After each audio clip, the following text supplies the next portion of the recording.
بسم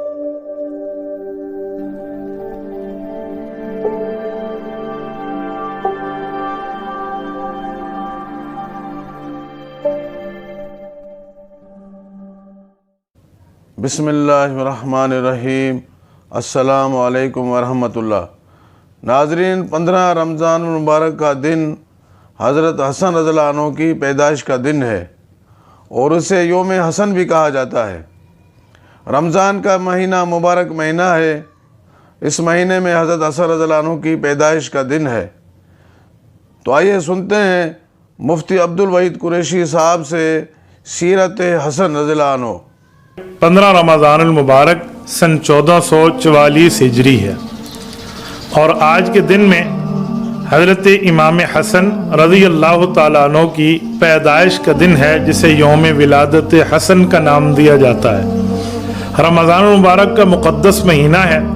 میں چاہوں گا میں آپ کی خدمت میں حضرت امام حسن رضی اللہ تعالیٰ عنہ کی سیرت طیبہ کے حوالے سے چند معروضات پیش کر لوں۔ میری کوشش ہوگی کہ میں حضرت حسن رضی اللہ تعالیٰ عنہ کے لیے 20 عنوان قائم کر کے آپ کی خدمت میں ان کے متعلق 20 باتیں پیش کر دوں۔ سب سے پہلی بات، حضرت امام حسن رضی اللہ تعالیٰ عنہ صحابی بھی ہیں، اہل بیت کے فرد بھی ہیں، رسالت مآب صلی اللہ علیہ وآلہ وسلم کے نواسے بھی ہیں اور حضرت رسول اللہ صلی اللہ علیہ وسلم کے کندھوں مبارک کے سوار بھی ہیں، جنہیں کہا جاتا ہے راکب دوش مصطفیٰ صلی اللہ علیہ وآلہ وسلم، اور اس امت کے سردار بھی ہیں جو امت کو ایک کرنے میں حضرت امام حسن رضی اللہ تعالیٰ عنہ کی قربانی کا بہت بڑا دخل ہے۔ سب سے پہلے ان کی پیدائش کے بارے میں بات کر لیتے ہیں۔ یہ تاریخ الخمیس ہے۔ شیخ حسین بکری رحمہ اللہ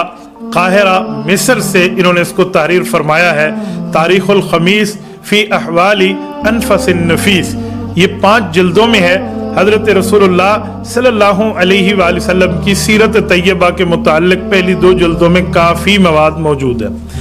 وہ فرماتے ہیں حضرت امام حسن رضی اللہ تعالیٰ عنہ کی ولادت رمضان المبارک 15 تاریخ اور 3 ہجری، یعنی نبوت صلی اللہ علیہ وسلم کی ہجرت کو 3 سال پورے ہوئے تھے، اس وقت مدینہ طیبہ میں حضرت امام حسن رضی اللہ تعالیٰ عنہ کی ولادت ہوئی۔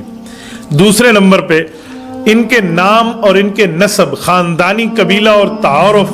تو حضرت حسن رضی اللہ تعالیٰ عنہ حضرت علی المرتضیٰ حضرت فاطمۃ الزہرا رضی اللہ تعالیٰ عنہما کے فرزند ارجمند ہیں اور فرزند اکبر ہیں۔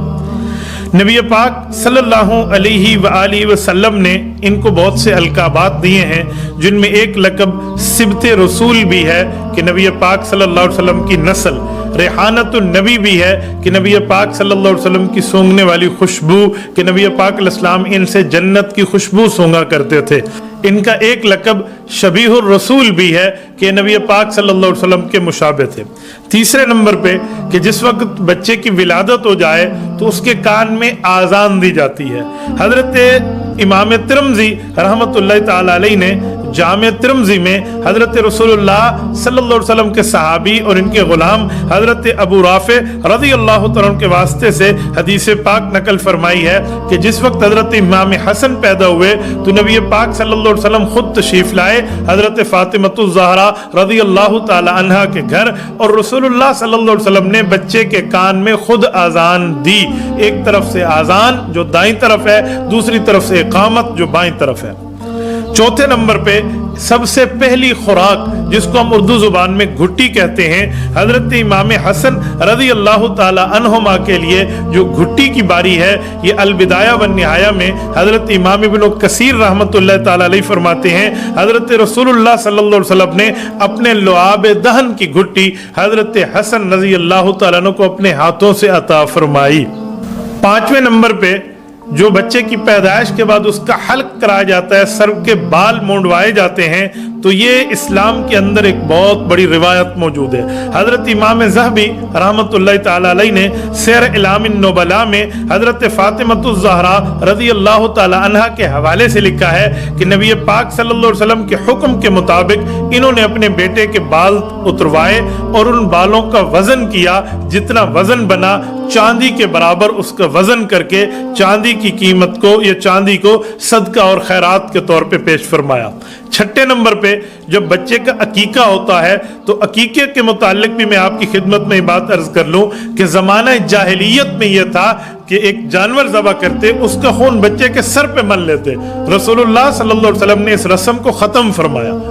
رسول پاک صلی اللہ علیہ وسلم نے اس کے متبادل عقیقہ ارشاد فرمایا۔ وہ عقیقہ کیا تھا؟ مصنف عبد الرزاق میں حضرت امام عبد الرزاق ابن الحمام الصنعائی رحمہ اللہ، حضرت امام اعظم ابو حنیفہ رحمہ اللہ کے معناز شاگرد ہیں، وہ سیدہ عائشہ رضی اللہ تعالیٰ عنہ کے حوالے سے ایک حدیث پاک نقل فرماتے ہیں کہ نبی پاک صلی اللہ علیہ وسلم نے 2 بکریاں ذبح فرمائی اور ان کا عقیقہ فرمایا اور حکم دیا کہ سر کے بال اتروا کے اس کی جگہ خوشبو لگا دی جائے۔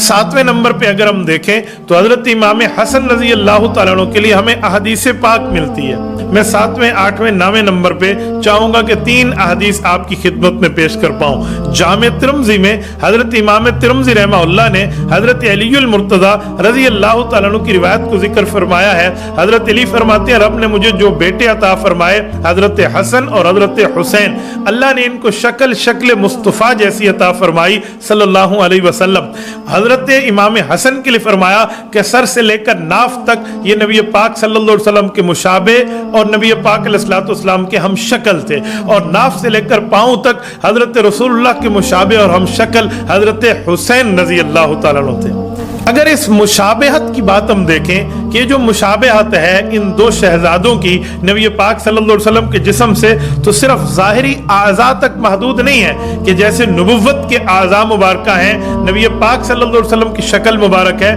ویسے ان 2 شہزادوں کی شکل مبارک ہے، صرف یہاں تک محدود نہیں ہے بلکہ مشابہت بہت آگے تک گئی ہے۔ جسم میں تو مشابہت ہے ہی، بلکہ ان دونوں کے معاملات میں نبی پاک صلی اللہ علیہ وسلم کے ساتھ چال چلن میں، گفتار میں، رفتار میں، جلوت میں، خلوت میں، قول میں، عمل میں، ایثار میں، ہمدردی میں، عادات و اطوار میں، خوش خلقی، خوش اخلاقی میں، حسن سلوک میں، مروت میں، رواداری میں، شجاعت و عظیمت میں، دور اندیشی و فراست میں، حکمت اور دانائی میں، علم اور تقوی میں، زہد اور ورع میں، خشیت الہی میں، وللہیت الہی میں، معرفت خداوندی میں، ایک ایک چیز میں یہ دونوں بھائی نبی پاک صلی اللہ علیہ وسلم کے اوصاف کے مظہر تھے۔ ان سے نبی پاک صلی اللہ علیہ وسلم کے اوصاف چھلکا کرتے تھے اور ظاہر ہوا کرتے تھے۔ یقین مانیے اگر اسی حدیث پاک کے ساتھ میں 8ویں نمبر پہ ایک جملہ مزید عرض کرتا جاؤں، کیونکہ فرشتے نبی پاک صلی اللہ علیہ وآلہ وسلم کے شہزادوں کے بارے میں ایک بات ارشاد فرماتے،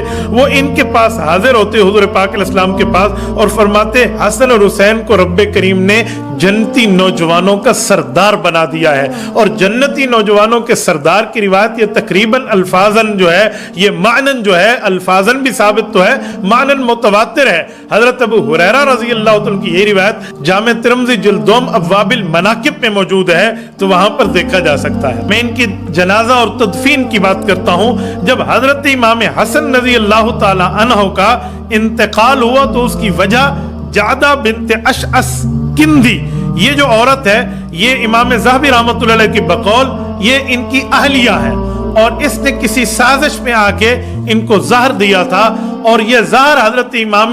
حسن رضی اللہ تعالیٰ عنہ پہ ایک کاری وار ثابت ہوا، اور جس سے ان کا 40 دن تک بیمار رہنا کتابوں میں آتا ہے، اور بالآخر 49 ہجری یعنی 1 ہجری کو دنیا فانی سے یہ کوچ کر گئے۔ آخر میں